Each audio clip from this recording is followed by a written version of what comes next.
السلام علیکم ورحمۃ اللہ تعالی وبرکاتہ۔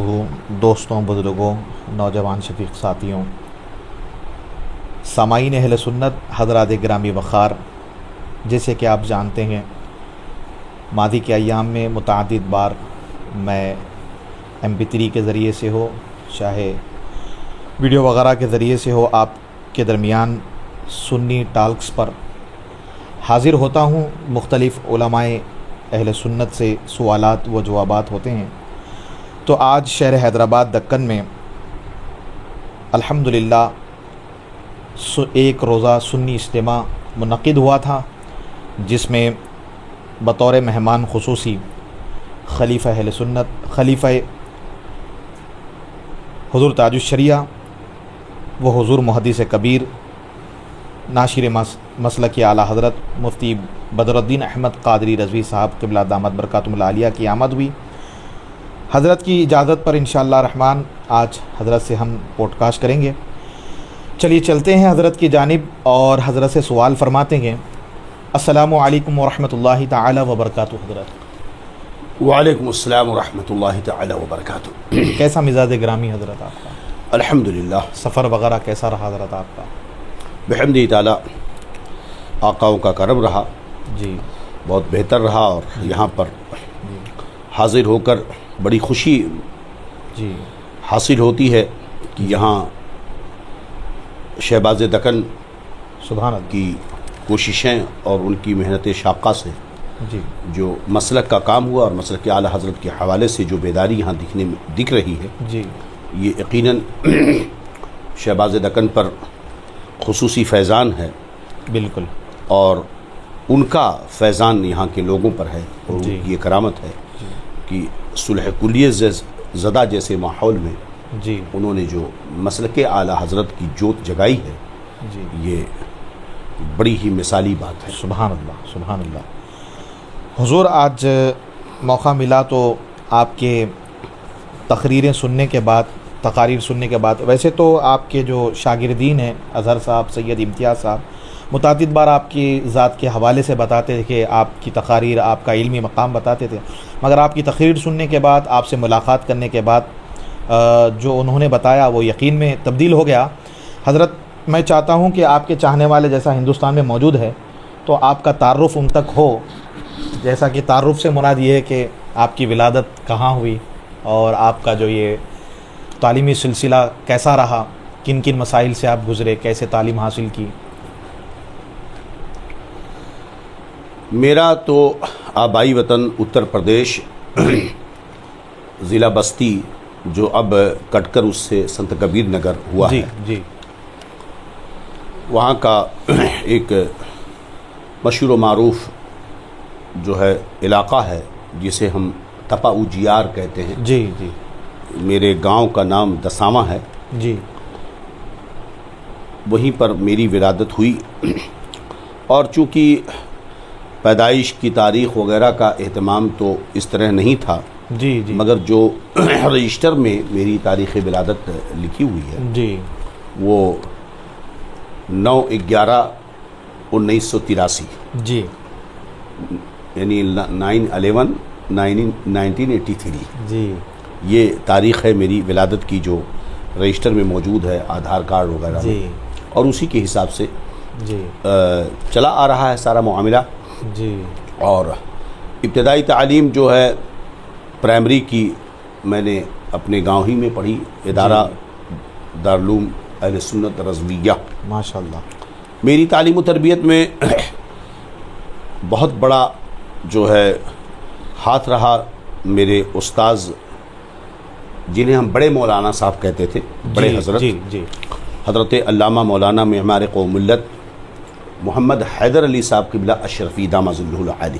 جی ان کی بڑی دعائیں رہیں، اور بڑی ہی محبتوں کے ساتھ انہوں نے ڈانٹا بھی، مارا بھی، سمجھایا بھی، اور یہ سمجھیے کہ انہوں نے شروع سے اخیر تک رہنمائی فرمائی۔ جی اور درجہ خامسہ تک میں نے اسی ادارہ رضویہ میں تعلیم حاصل کی۔ جی پھر ارادہ بغداد یونیورسٹی جانے کا تھا، لیکن پھر چونکہ ہندوستان کی عظیم درسگاہ الجامعۃ الاشرفیہ مبارک پور ہے، اعظم گڑھ یو پی.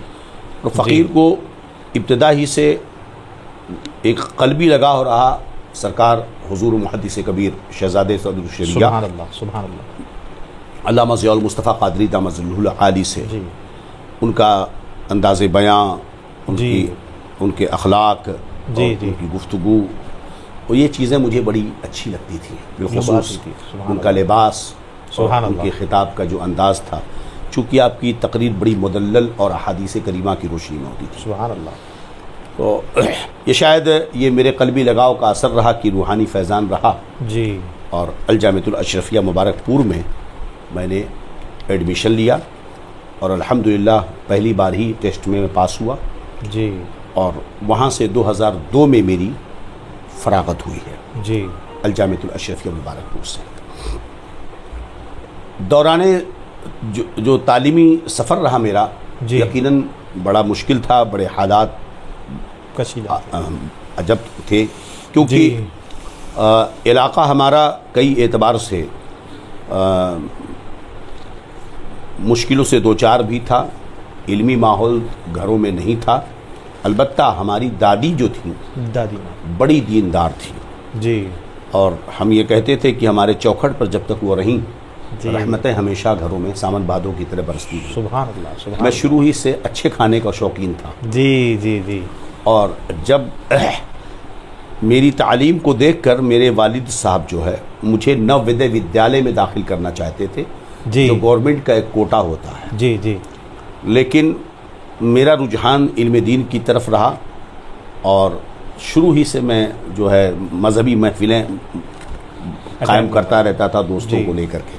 شامل ہوتے تھے. تو جی. جب میں نے مدرسے میں ایڈمیشن لیا تو ہماری دادی یہ کہتی تھی، بابو اچھا ہوا، تم اچھا کھانا پسند کرتے تھے، ہاں اللہ اللہ نے تمہیں عالم بنا دیا، سبحان اب اللہ تمہیں اچھا کھانے کو ملے گا. سبحان اللہ سبحان اللہ. اور یقیناً جو ہے علماء کے لیے جو اللہ نے رزق رکھا ہے اللہ اس کا اللہ. کوئی جواب ہی نہیں ہے. سبحان اللہ. اس موقع پر مجھے امام اعظم رضی اللہ عنہ کی وہ روایت جو مدینہ شریف میں آپ نے حضرت عبداللہ ابن حارثہ رضی اللہ عنہ سے جی. 16 سال کی عمر میں حج کے موقع پر سنی تھی جی کہ من تفقہ فی دین اللہ کفاہ اللہ وہمہ ویرزقہ لا یحسبہ، کہ جو دین میں تفقہ حاصل کرتا ہے اللہ اس کے غموں کے لیے کافی ہوتا ہے، اللہ اور اللہ اسے روزی وہاں سے دیتا ہے اللہ کہ آدمی سوچ بھی نہیں سکتا ہے. سبحان اللہ. تو علماء جو یقیناً مخلص رہے ان کے لیے اللہ تعالیٰ نے انتظام فرمایا ہے. جی تو تعلیمی سفر بڑی مشکلوں کے ساتھ گزرا. والد صاحب جو ہے بڑے نیک تھے، دادا ہمارے علماء کی بڑی قدر کرتے تھے، سبحان اللہ سبحان اللہ. جبکہ ہمارے دادا گاؤں کے مکھیا تھے جی اور پڑھے لکھے نہیں تھے، جی مگر ذہن بڑا تیز، قوت فیصلہ بڑا مضبوط، اور گاؤں کی پنچایتوں کو حل کرتے تھے، جی اور جہاں وہ بیٹھ جاتے تو بس وہی ہوتے تھے. جی. مگر میں نے دیکھا کہ بڑے مواں صاحب نے ایک مرتبہ میری شکایت کرنے کے لیے ان کو بلایا، جی تو میں نے یہ دیکھا کہ میں درسگاہ پر بڑے مواں صاحب بیٹھے ہیں، اور جو مکھیا ہے وہ اکڑو دیوار پر ٹیک لگا کر دروازے کے پاس بیٹھا. حضرت بلاتے رہے ادھر آئیے، نہیں مواں صاحب ہم یہی ٹھیک ہیں. جی اور اس وقت جب کچھ شکایت کی تو دادا نے میرے کہا کہ مولانا صاحب اپنے پوتے کو ہم نے آپ کے پاس بھیج دیا ہے، جی اس کو پڑھا کر مولانا بنانا ہے، جی. ہاتھ پیر مار کر توڑ دیجئے، کھانا ہم یہیں بھیجیں گے اللہ اور شکایت ہم نہیں سنیں گے. اللہ اللہ. تو یہ ان لوگوں کے اپنے محبت کا الگ انداز تھا. سبحان اللہ. کاش وہ جملے نہ ہوتے جی تو ہم شاید یہاں نہ ہوتے. جی ایک طرف تھا کہ دادا ادھر برداشت کرنے والے نہیں ہیں، جی. اور ادھر حضرت کو پورا اختیار دے دیا گیا. اللہ اللہ اللہ. بہرحال ان لوگوں کی یہ محبتیں تھیں سبحان اللہ. جس کی وجہ سے الحمدللہ الحمدللہ. فقیر فارغ التحصیل ہوا، جی. اور حضور محدث کبیر دامت ظلہ العالی سے ختم بخاری شریف وہ آخری سال ہمارا تھا جو ہم نے پڑھا. سبحان اللہ سبحان اللہ. درس بخاری حضور محدث کبیر سے ہی جامعہ اشرفیہ میں پڑھی، سبحان اللہ. اور وہاں سے فارغ ہوئے. اور آج آپ دیکھ رہے ہیں جو سبحان کچھ کام کر رہے ہیں یہ سرکار محدث کبیر ہی کا فیضان ہے. سبحان اللہ سبحان اللہ. اور ایک یہ سوال تھا حضور کے جو ہے آپ مرکز ضیاء السنہ بول کر آپ جو مرکز چلاتے ہیں اس کا بھی تعارف دیجیے تاکہ نوجوانوں کو رغبت ملے اس طرف جو آپ کام کر رہے ہیں، واٹس ایپ وغیرہ کے ذریعے وغیرہ سے آپ جو درس وغیرہ دیتے ہیں روزمرہ، اس پر بھی ذرا نظر ڈالے ذرا۔ دیکھیے دینی خدمات کے مرحلے بڑے ہی دشوار کن ہوتے ہیں، جی قدم قدم پر بہت ساری دشواریاں ہوتی ہیں، جی مگر اگر آدمی ہمت کر لے تو تائید غیبی حاصل ہوتی ہے، جی سبحان اللہ، فضل الہی شامل حال ہوتا ہے۔ سبحان اللہ۔ فقیر 2002 میں فارغ ہوا اور اس کے بعد ہی سے درس و تدریس کی خدمات انجام دے رہا ہے، جی اور 2004 میں 2003 میں الجامعۃ الاشرفیہ ہی سے جی دارالفتہ میں دارالعلوم امام احمد رضا رتناگیری پہنچا، جی اور پھر وہاں سے میرا آنا ہوا جو ہے کرناٹکا میں جی مینگلور ڈسٹرکٹ میں موڈ بدری، جی وہاں ایک ادارے میں نے 17 سال تک درس و تدریس کی خدمات انجام دیے، اور یہ ہر قدم پر میں جو حضور محدث کبیر کے فیضان کی بات کرتا ہوں جی جی جی وہ یہی ہے کہ فقیر نے مسلسل 17 سال تک بخاری شریف کا درس دیا اور اب تک دے رہا ہے۔ سبحان اللہ، 17 سال۔ میں نے جس عمر سے درس بخاری شریف دینا شروع کیا ہے، یہ بحمدہ تعالیٰ یہ فضل ہے، کرم ہے آقاؤں کا، اللہ عز و جل کا فضل رہا کہ میں نے جس عمر میں کیا ہے بہت کم لوگ اتنی عمر میں درس بخاری دیتے ہیں، اور اب تک یہ سلسلہ جاری ہے۔ آپ جانتے ہیں جیسا کہ ہمارا اس وقت 2023 میں لاک ڈاؤن کے بعد فقیر نے ایک ادارہ قائم کیا مرکز ضیاء السنہ کے نام پر، جی جی اور یہ بھی ضیاء السنہ بھی ضیاء المصطفیٰ کی ایک تعبیر ہے، سبحان اللہ۔ اسی سے تو اس ادارے کا سنگ بنیاد بھی حضور محدث کبیر نے رکھا، جی اور جب ادارے کی تعمیر ہو رہی تھی تو جی اس وقت حضور محدث کبیر نے 2 نصیحتیں فرمائیں، جی 2 باتیں کہیں، ایک نصیحت ہے اور ایک ان کا جملہ جو ہم اپنی نگاہوں میں دیکھ رہے ہیں کہ پورا ہو رہا ہے۔ جی پہلی چیز تو یہ کہ میرا مجاز ذرا سخت ہے، جی میں جلدی کسی غلطی کو برداشت نہیں کر پاتا، جی جی تو حضور محدث کبیر دامت ظلہ العالی نے یہ فرمایا وہ سب ٹھیک ہے، یہ بتاؤ جب مدرسہ قائم کرو گے تو لوگ بہت ساری باتیں بنائیں گے، جی کیا برداشت کر پاؤ گے؟ میں نے کہا حضور یہ تو دین کے کام میں برداشت کرنا پڑتا ہے، دعا فرما دیں۔ جی فرمایا پھر ٹھیک ہے کام کرو، لوگ متوجہ ہوں گے۔ جی یہ جملہ حضور محدث کبیر کا رہا، اور یہ نصیحت فرمائی کہ پلٹ کر کسی معترض کا جواب دینے مت جانا، ہر کام کا جواب، ہر اعتراض کا جواب کام ہے، سبحان جو سرکار اللہ، حافظ ملت نے فرمایا۔ سبحان اللہ، اور سبحان یہ اللہ۔ فرمایا جو سب کے لیے نصیحت ہے جی کہ آپ معترض جو آپ کو الجھانا چاہے گا، جی آپ کے کام میں رکاوٹ ڈالنا چاہے گا، آپ پلٹ کر اس کا جواب دو گے تو 2 قدم آپ رک جاؤ گے، آپ آگے بڑھ جاؤ اور اس کے اعتراض کا جواب کام کر کے دو۔ الحمدللہ جی ہم نے یہ دیکھا کہ جیسے ادارے کا قیام شروع کیا، جی سعید امتیاز صاحب، علی رضا بھائی، یہ سب لوگ جانتے ہیں کہ 2 سالوں کے اندر، یعنی لاک ڈاؤن میں تو سنگ بنیاد رکھی تھی، جی لیکن لاک ڈاؤن کے بعد تعمیری کام شروع ہوا، جی اور اس میں برکت رہی سرکار قائد ملت شہزادہ تاج الشریعہ کی۔ جی جی جی کہ ماشاء اللہ، اتفاق یہ کہ وہ بھی تشریف لے آئے کھنڈر میں، اور میں نے یہ دیکھا ان کے اعلیٰ اخلاق کو کہ جو آدمی کبھی جو ہے اس قدر عالی شان والا ہو، جب وہاں پہنچے کھنڈر تھا، مٹی تھی، دھول تھی، گاڑی سے سیدھا اترے اور ایک اسکوٹر پر بیٹھ کر سیدھا دعا کرنی شروع کر دی سبحان اللہ، دھول کے اندر۔ میں نے حضور قائد ملت سے کہا حضور کار میں تشریف رکھیں، دعا فرمائیں، جی تو بہرحال حضرت نے دعا فرمائی، اور ان کا ایک جملہ تھا کہ مولانا جنگل میں آپ منگل کر رہے ہو۔ اللہ اللہ تو یہ دونوں جملے جو ہیں سرکار قائد ملت کے، حضور محدث کبیر کے، کبیر کے، کہ لوگ متوجہ ہو رہے ہیں، سبحان اللہ، اور جو وہاں پہنچ رہا ہے بے ساختہ وہ یہی جملہ کہتا ہے سبحان اللہ، آپ نے تو جنگل میں منگل کر دیا۔ سبحان اللہ، سبحان اللہ، اس سبحان وقت ادارے میں 100 بچے بچیاں پڑھ رہی ہیں، سبحان اللہ، اور درجہ ناظرہ، حفظ، عالمیت، جی لڑکوں کے لیے بھی اور لڑکوں کے لیے یہ سارے شعبہ جات، اس کے ساتھ ساتھ دنیاوی تعلیم کا اہتمام ہے۔ دعا کریں کہ اللہ رب العزت مجھے خلوص کے ساتھ سبحان اللہ، آمین، اس عمل کو جاری رکھنے کی توفیق عطا فرمائے، غیب سے مدد نازل۔ آمین آمین آمین۔ اور حضور لگے ہاتھ یہ بھی سوال ہے کہ آج جو ہے بر صغیر ہند و پاک میں افراط و تفرید کا ماحول ہے، اور نام نہاد